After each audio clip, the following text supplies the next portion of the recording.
សួស្តីអ្នករាល់គ្នាសូមស្វាគមន៍មកកាន់ Channel របស់យើងខ្ញុំដែលមានឈ្មោះថា Poly ថ្ងៃនេះខ្ញុំនឹងនាំអ្នករាល់គ្នាមកតាមដានស្ដាប់នៅរឿងមួយដែលមានចំណងជើងថាផ្ទះងងឹតនៅចុងភូមិ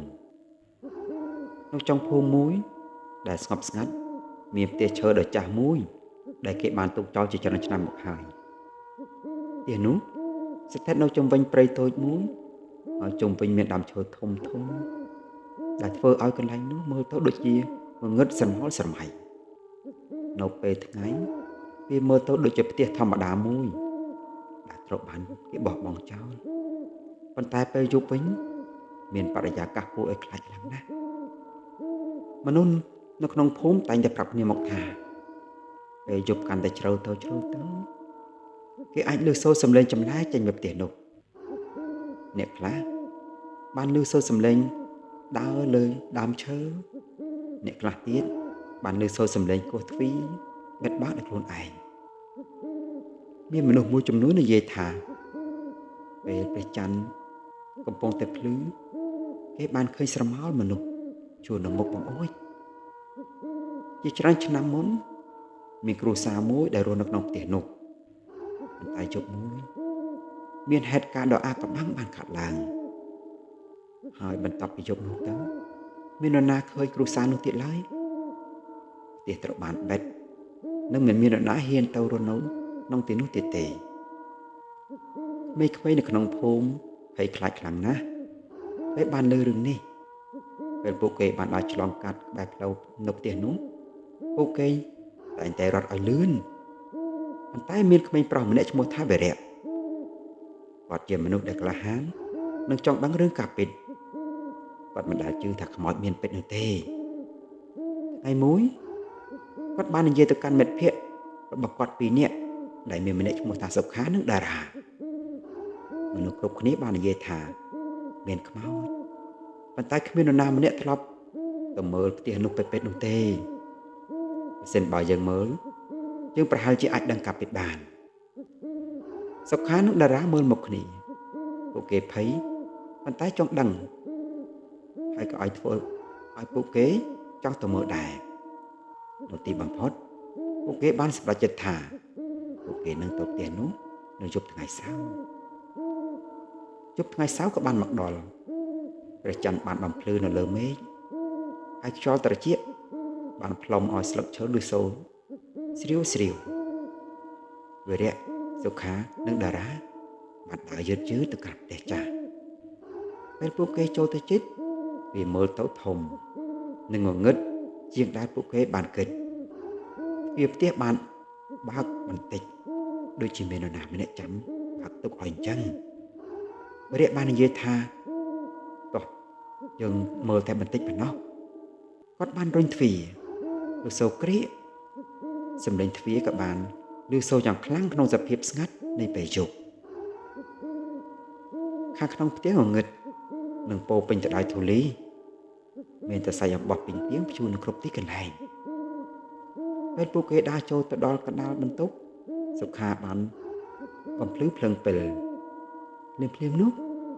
មានអ្វីមួយបានរត់ឆ្លងកាត់នៅចិត្តខាងលើលឺសូរប៉ាំងប៉ាំងតារាបានស្រែកមានអ្វីមួយនៅទីនេះវិរៈក៏មានអារម្មណ៍ថាភ័យដែរប៉ុន្តែគាត់បាននិយាយថាប្រហែលជាសត្វកណ្ដុរហើយមើលទៅប៉ុន្តែបន្ទាប់មកពួកគេបានឮសូរសំឡេងខ្សឹបស្រាលនៅចិត្តត្រជាកុំចូលមកពួកគេទាំងបីបានមើលមុខគ្នាគ្មាននរណាម្នាក់ហ៊ាននិយាយទេបន្ទាប់ពីស្ងាត់មួយភ្លេតសំឡេងជើងក៏បានចាប់ដើមឡើងវិញឮសូរតុកវាមានសំឡេងដូចជាមនុស្សកំពុងដើរយឺតនៅជន់ខាងលើអញ្ចឹងវិរៈបាននិយាយថាយើងត្រូវទៅតែមើលសុខានិងតារាមិនចង់ទៅទេប៉ុន្តែពួកគេក៏តាមចិត្តធ្វើដំណើរតាមទៅចដាចាស់បានឮសូរសំឡេងក្រៀកនៅពេលដែលពួកគេបានដើរបណ្ដើរពួកគេក៏បានទៅដល់ចន្ទខាងលើផ្លូវដ៏វែងមួយបានលាតសន្ធឹងនៅពីមុខពួកគេទ្វារជាច្រើនត្រូវបានបិទភ្លាមទ្វារមួយបានរបបដោយខ្លួនឯងខ្យល់ដ៏ត្រជាក់បានផ្លុំចេញអំពីបន្ទប់នោះ នៅលើជញ្ជាំងវិញមានរូបគ្រួសារមួយដែលមើលទៅចាស់ណាស់ហើយប៉ុន្តែអ្វីដែលធ្វើឲ្យភ័យនោះគឺភ្នែកនៅក្នុងរូបថតដូចជាកំពុងមើលពួកគេអញ្ចឹងតារាបានខ្សឹបយើងគួរតែចេញទៅវិញទៅភ្លាមនោះរូបថតមួយបានធ្លាក់ពីលើជញ្ជាំងពេលពួកគេបានបង្វិលមើលនៅខាងចុងផ្លូវពួកគេក៏បានឃើញស្រមោលមនុស្សឈួរនៅទីនោះស្រមោលនោះឈួរជាប់ជញ្ជាំងហើយមិនផ្លាស់ទីទេសុខាបានខ្សឹបនោះគឺជាអ្វីវារៀបបានបាញ់ភ្លើងពើទៅកាន់វាភ្លាមនោះស្រមោលក៏បានបាត់ទៅប៉ុន្តែសំឡេងខ្សឹបក៏បានលឺនៅពីក្រោយពួកគេទៀតអ្នកមិនគួរមកទីនេះទេពួកគេទាំង3បានបង្វិលខ្លួនភ្លាមនៅពីក្រោយពួកគេមានមនុស្សស្លេកស្រមោលកំពុងឈរតារាបានស្រែកហើយក៏បានរត់ចុះទៅខាងក្រោមវីរៈនិងសុខាក៏បានរត់ចូលក្នុងបន្ទប់មួយហើយក៏បានបិទទ្វារប៉ុន្តែភ្លាមមានអ្វីមួយកំពុងគោះទ្វារតុកតុកតុកតុកសំឡេងគោះទ្វារកាន់តែខ្លាំងឡើងប៉ាំងដូចជាមាននរណាម្នាក់កំពុងតែព្យាយាមបំបែកទ្វារអញ្ចឹងសុខាកាន់តែភ័យខ្លាំងណាស់ភ្លាមនោះទ្វារក៏បានរបើកដោយខ្លួនឯងនៅពីមុខពួកគេមានវិញ្ញាណស្លេកមួយកំពុងតែឈូសវាមើលទៅសោកសៅហើយភ្នែករបស់វាមើលទៅងងឹតវាបាននិយាយដោយសំឡេងទាបថា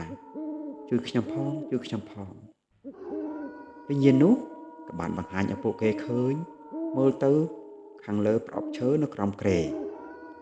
នៅក្នុងប្រអប់មានសៀវភៅកំណត់ហេតុដ៏ចាស់មួយក្នុងសៀវភៅនោះ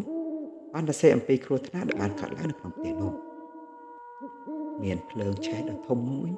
ដែលបានសម្លាប់គ្រួសារទាំងមូលវិញ្ញាណរបស់ពួកគេនៅតែស្នាក់នៅទីនេះព្រោះគ្មានអ្នកណាដឹងការពិតឡើយវិរៈបាននិយាយថាយើងនឹងជួយប្រាប់មនុស្សនៅក្នុងភូមិភ្លាមនោះផ្ទះទាំងមូលចាប់ដើមញាប់ញ័របង្អួចចាប់ដើមបិទដោយខ្លួនឯងសំឡេងបានស្រែកនៅគ្រប់ទិសទីដូចជាវិញ្ញាណជាច្រើនកំពុងតែស្រែកក្នុងសភាពងងឹតអញ្ចឹងវិរៈនិងមិត្តរបស់គាត់ក៏បានចុះមកជន់ខាងក្រោមហើយរត់ចេញពីផ្ទះនោះបាត់ទៅពេលពួកគេមើលត្រឡប់ក្រោយពួកគេបានឃើញស្រមោលជាច្រើនឈួរនៅមុខបង្អួចថ្ងៃបន្ទាប់ពួកគេក៏បានយកសៀវភៅទៅប្រាប់ចាស់ៗនៅក្នុងភូមិអ្នកភូមិក៏បានរៀបចំពិធីបួងសួងសម្រាប់វិញ្ញាណដែលនៅក្នុងផ្ទះនោះនៅពេលបញ្ចប់កម្មវិធីខ្យល់ត្រជាក់មួយក៏បានបក់កាត់ភូមិមនុស្សជាច្រើនបាននិយាយថាពួកគេបានឃើញពន្លឺស្រាលហោះឡើងទៅលើមេឃបន្ទាប់អំពីយប់នោះទៅផ្ទះចាស់នោះក៏បានស្ងប់ស្ងាត់ទៅវិញប៉ុន្តែថ្ងៃមួយវិរៈបានដើរឆ្លងកាត់ផ្ទះនោះនៅពេលល្ងាចគាត់ក៏បានមើលទៅកាន់បង្អួចនៅជាន់ខាងលើគាត់ក៏បានឃើញក្មេងស្រីតូចម្នាក់កំពុងតែឈរនាងបានញញឹមយឺតហើយបន្ទាប់មកក៏បានបាត់នៅក្នុងភាពងងឹតវិរៈមិនដឹងថាជាវិញ្ញាណដែលបាន